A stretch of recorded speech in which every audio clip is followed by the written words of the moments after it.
Hai, Assalamualaikum. Kami dari Seksyen 66 dari kumpulan 3 akan membentangkan atau menghuraikan tentang kedudukan istimewa orang Melayu.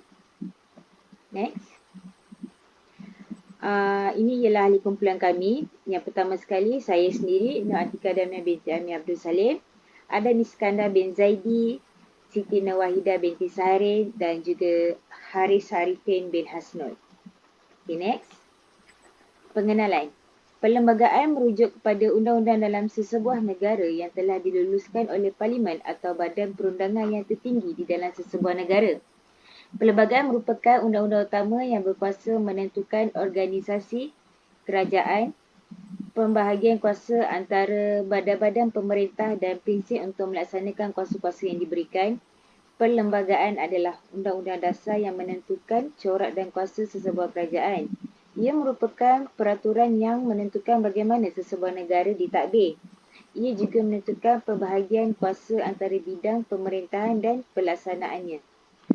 Tujuan perlembagaan diwujudkan ialah menentukan cara sesebuah negara diperintah, menetapkan hak-hak individu, warga negara dan batasannya serta menjamin kebebasan. Next. Okey. Kedudukan istimewa orang Melayu. Orang Melayu merupakan penduduk asal negara ini dan rentetan dari sinilah nama tanah Melayu terbentuk. Orang Melayu merujuk bangsa Melayu iaitu bangsa asal negara ini yang menghuni negara ini pada suatu masa dahulu. Orang Melayu pada zaman dahulu merupakan bangsa yang terkenal dari segi pelayaran, seni bina dan seni halus. Kebanyakannya terlibat dalam sektor pertanian, perikanan dan pelautan. Sebabnya zaman dulu kan tak ada teknologi, tak ada apa, so dia akan buat pertanian, perikanan dan pelautan. Akhir sekali, mereka juga membuka kawasan hutan dan pedalaman untuk menjadikan kawasan penempatan dan pusat pemerintahan. Next. Siapakah orang Melayu?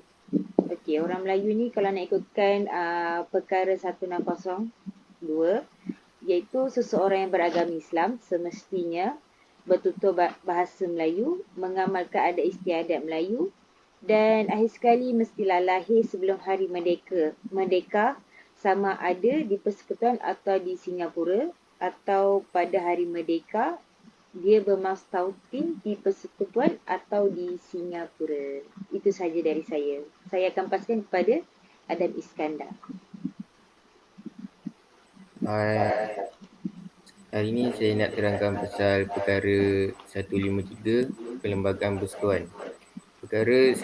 Definisi perkara 153 ni menyentuh tentang kedudukan istimewa orang Melayu dan Bumi Putera Sabah Sarawak dalam perkhidmatan awam, beasiswa, pendidikan, perniagaan dan kemudahan khas lain yang diberikan. Walau bagaimanapun, perkara ini juga dilindungi kaum-kaum lain, iaitu adalah menjadi tanggungjawab yang di-Pertuan Agong untuk melindungi hak-hak mereka yang sah melalui peruntukan. Perkara 153 Perlembagaan Malaysia memberikan Yang di-Pertuan Agong iaitu Raja Malaysia tanggungjawab untuk menjaga kedudukan istimewa orang Melayu dan penduduk asli mana-mana negeri Sabah dan Sarawak dan kepentingan sah komuniti lain dan seterusnya menentukan cara untuk melakukannya seperti mewujudkan kota untuk masuk ke perkhidmatan awam, beasiswa dan pendidikan awam. Kedudukan istimewa orang Melayu. Yang di-Pertuan Agong bertanggungjawab pelihara kedudukan istimewa orang Melayu, Bumi Putera Sabah Sarawak serta kepentingan sah kaum lain. Antara perkara yang termaktub dalam kedudukan istimewa ini ialah jawatan dalam perkhidmatan awam, pemberian beasiswa dan bantuan iaitu macam BRIM dan lain-lain, kemudahan pendidikan, permit lesen perniagaan dengan tanah simpanan. Itu saja daripada saya.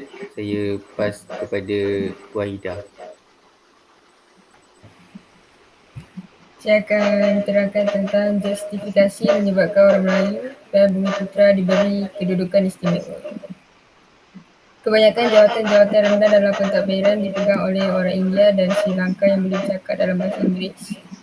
adalah rasional merezakkan bilangan orang Melayu dan Bumiputera Sabah dan Sarawak kerana pada masa penjajahan dan awam merdeka sangat sedikit yang berpeluang menganggotai perkhidmatan awam. Next. Dari segi ekonomi pula, perkara 153 wajar digunakan untuk mencapai tujuan pembetulkan ketidakseimbangan ekonomi antara orang Melayu dan bukan Melayu yang wujud kerana dasar ekonomi penjajah. Faktor pembahagian kekayaan dan agihan pendapatan yang tidak adil dan seimbang menjadi faktor utama yang mempengaruhi hubungan etnik. Contohnya, jurang pendapatan antara golongan Bumiputera dengan bukan Bumiputera adalah tinggi. Sebagai contoh, RM RM pendapatan bagi orang Melayu berbanding RM23 bagi orang Cina dan 18 bagi orang India pada tahun 1970. Pemilikan kekayaan orang Melayu hanya 2.4% dan bukan Melayu 34% pada tahun 1970. Next. Dari segi pendidikan pula, sistem pendidikan tinggalan penjajah telah mengekalkan orang Melayu dan Bumiputera Sabah dan Sarawak dalam kemiskinan dan terkecil dalam kemajuan pendidikan. Walaupun kedudukan istimewa mengenai pendidikan Melayu dan Bumiputera diwujudkan, namun pelbagai toleransi antara kaum telah diwujudkan dengan tidak menghapuskan sekolah Cina dan Tamil. Itu sahaja daripada saya.